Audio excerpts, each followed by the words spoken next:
I've been scrolling Facebook Marketplace all morning looking for a new project, and I found this really cool old school TV. It's listed for $150, and I negotiated the price down to $100, which I think is fair considering that old TVs like this are a bit rare now. And unfortunately, it is about an hour away, but I have a really cool idea for it, so I think it'll be worth the extra drive.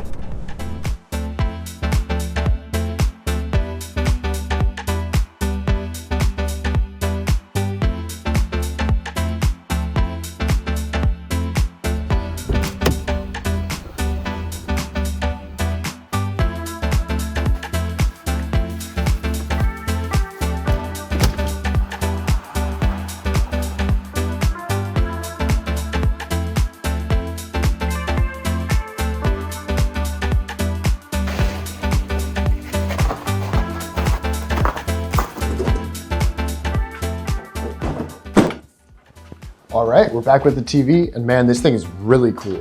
It does not turn on, but that's okay, because my plan is to turn it into a bar where we remove the screen and the glass, and our bottles and glasses will go inside of the TV. So it's obviously pretty beat up, but there are some working parts, like these tuning knobs still click and move, which I want to keep intact in the final product. Let's start off with a good clean to see what we're working with.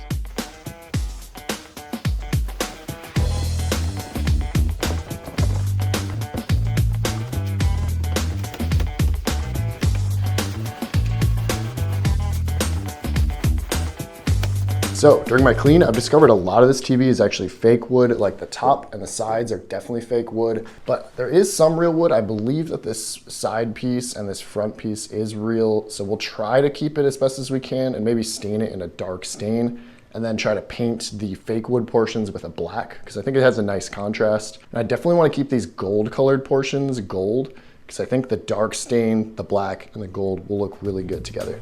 Our first step is to disassemble everything.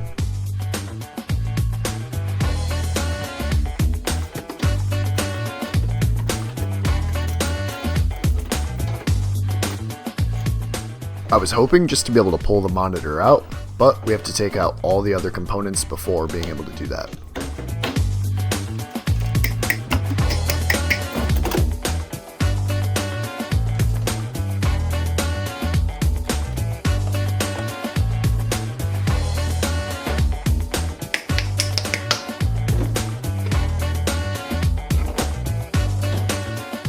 All right, so now that we have the monitor portion out, we need to get this glass out.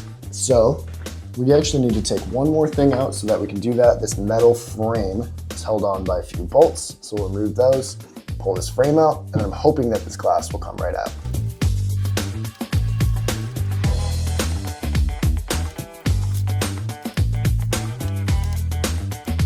And it did not come right out. So actually, after a bit of looking around, I found out that this brass frame on the front was hiding some metal clips that were keeping the frame and the glass held to the cabinet.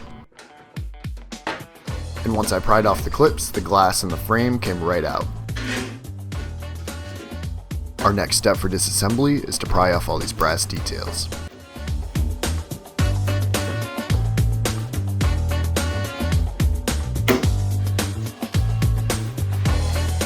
I didn't realize that this piece flips down for extra controls, but I definitely want to use it for something cool in the end product. I'm thinking maybe controls for LED lights would be really cool.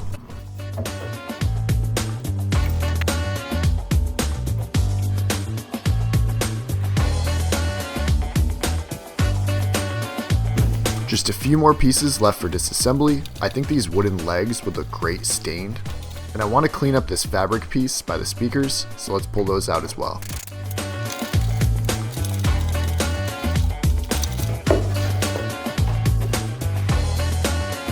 All right, and one more thing to disassemble. I want to take off this piece of trim so that we can stain it more easily. So we finally have everything fully disassembled. Our next steps are to sand everything down and then restore some of the brass parts.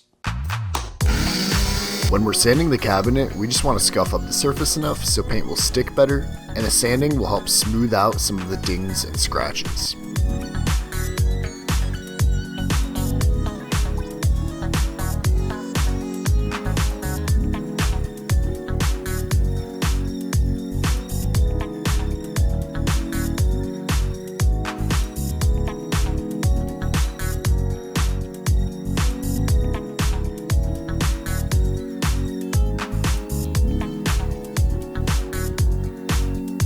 On the parts that we want to stain, like this trim, we need to completely sand off the old finish so that our new stain will absorb correctly. This takes a lot more sanding, but if you try to rush it and there's still old finish left on the wood, the stain will look very uneven.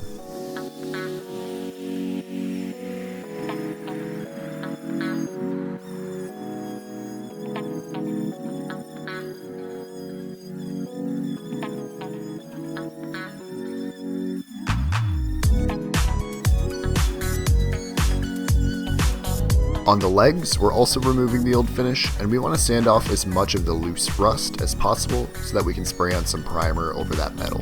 And to remove the rust, I use a combination of sanding and scrubbing with a wire brush.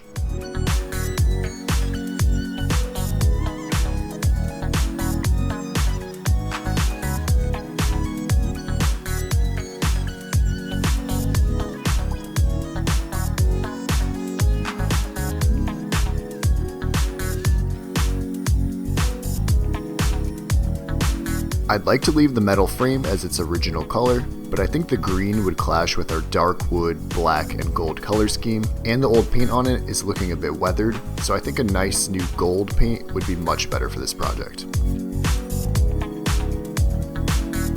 And after we're done sanding, let's wipe everything down to get off all the dust.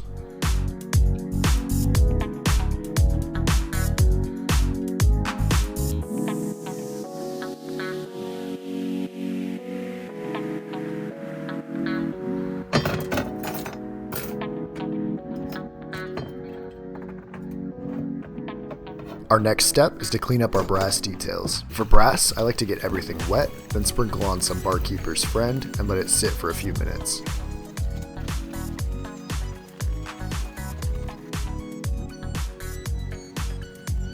Then I scrub until it looks nice and bright.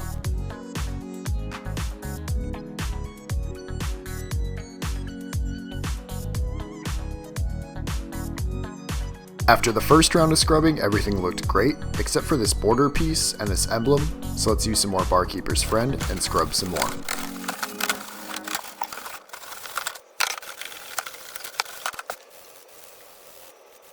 And now all of our brass pieces look brand new. So, we have everything sanded and dried off, and our brass parts are looking great. Our next steps are to paint and to stain. First, I set up a painter's tent to prevent overspray from getting everywhere. Then I tape off the wooden parts of our legs because we're going to stain those instead of painting.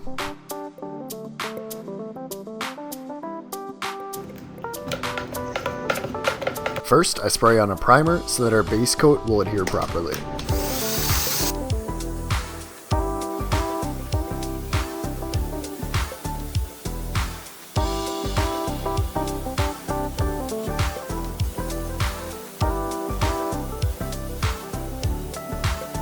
You might be wondering, why am I not painting the inside of the cabinet? So the interior has a metal railing and a metal grate that I'm not really a fan of aesthetically, so instead, I'm planning to build a custom box that will sit inside the cabinet and function as the bar insert.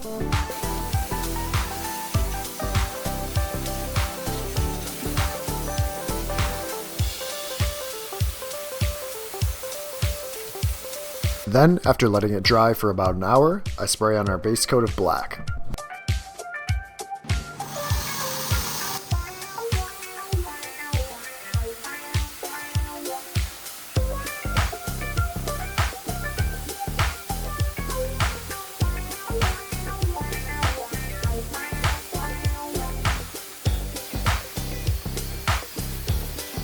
And a coat of gold for the frame. After our first coat of black is fully dry, I give everything a light sand before the second coat.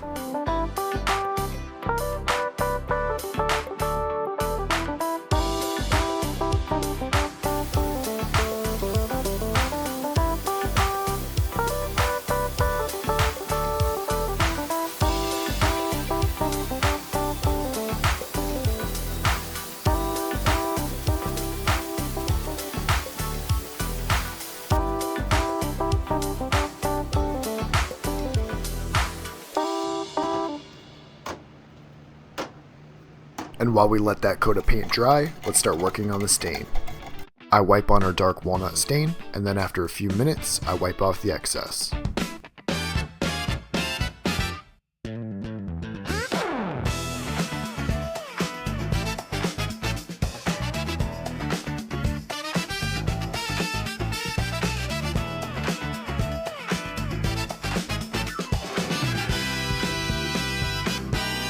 And while our stain dries, I spray on a clear protective coat over the paint.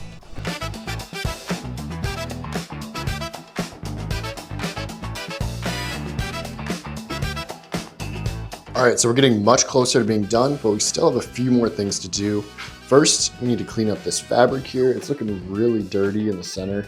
So I'm gonna try to clean it up, and if we can't clean it up, we'll have to replace it. And then we have to try to fix this knob. If you remember from the beginning, this knob you can turn to change the channel, and this rotates when you turn the knob to show what channel you're on. I'd like to preserve that if possible, so we'll have to work on that. Then we'll need to build the inside of the bar, which will just be a box that we'll paint, and it'll sit inside the cabinet here. And then finally, we can work on reassembly. The fabric is just held on by some adhesive, so I carefully pull it to remove it from the board. And to clean it, I just use some hot water and some dish soap, and then I scrub.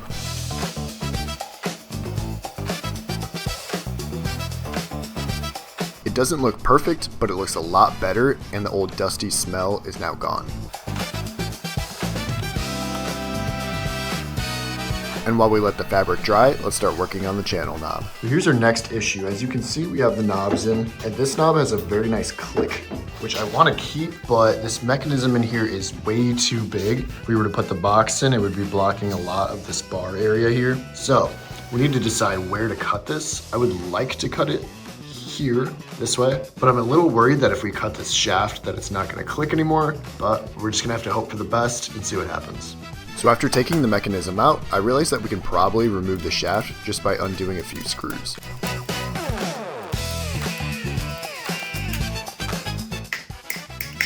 And now that it's much thinner, there should be a lot more room in our cabinet for a box.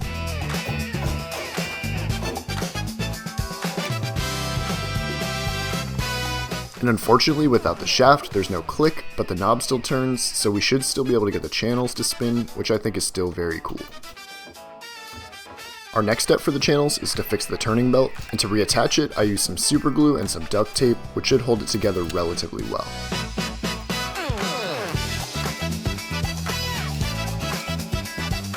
And it actually turned out great.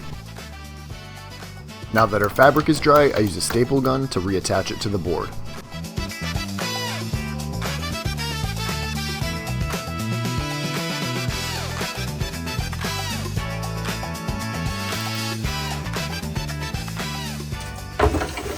Our next step is to build the box for the inside of the cabinet. First, I draw some lines to help guide the cuts.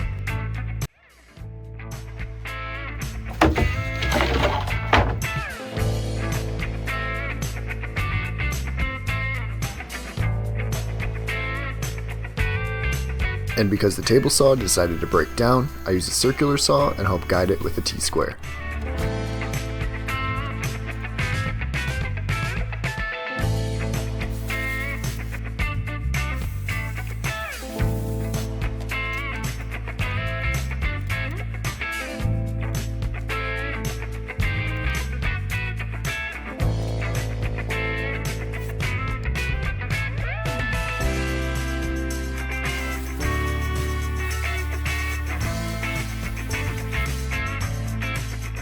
Once we have all of our box pieces cut, I apply primer to each side.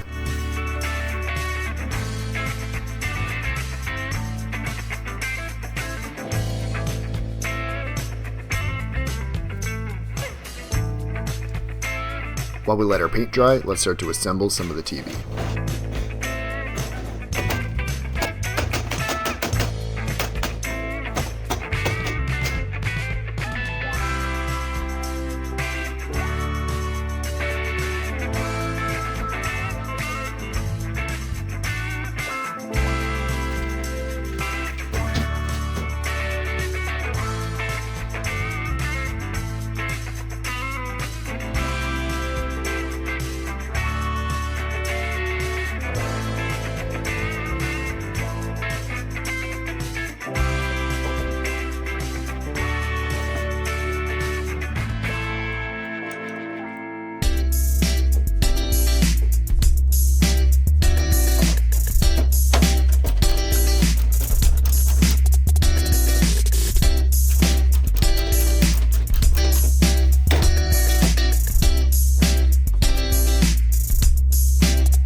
here's what it's looking like. We're just missing the inside box. And I think that this inside gold frame would look a lot better black, to be honest. I think it looks good, but there's just something off about it. So I'm gonna go ahead and take that out and paint it black.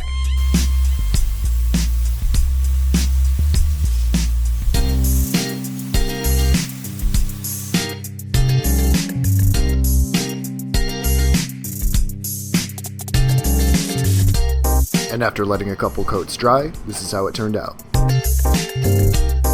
Now that we have all of our black box pieces, let's screw them together.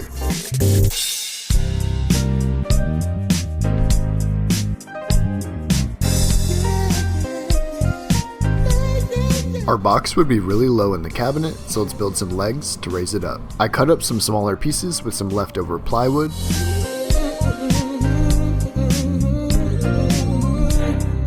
And then I glue those pieces together and glue them onto the box.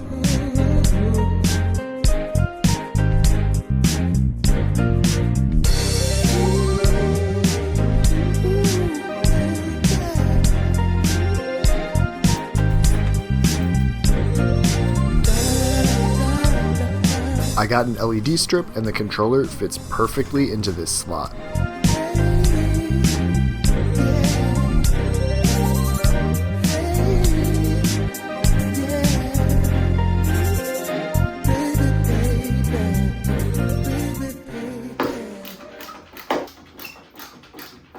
Just a reminder, this is what the TV looked like before and after.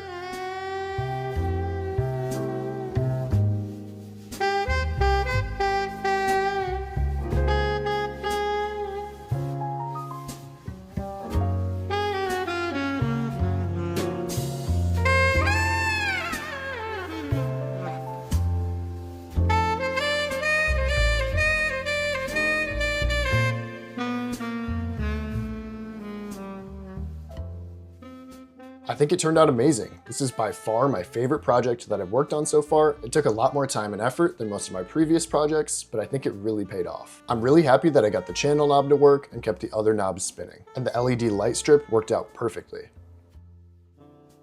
I thought that it would be cool to share the transformation with the previous owner, because if I had something cool sitting in my garage not doing anything, I'd love to see it be transformed and used again. I actually like it so much that I'm gonna keep it instead of flipping it. But I'm curious, comment down below what you think it would sell for. Make sure to like this video and subscribe so you don't miss my next videos. Thanks.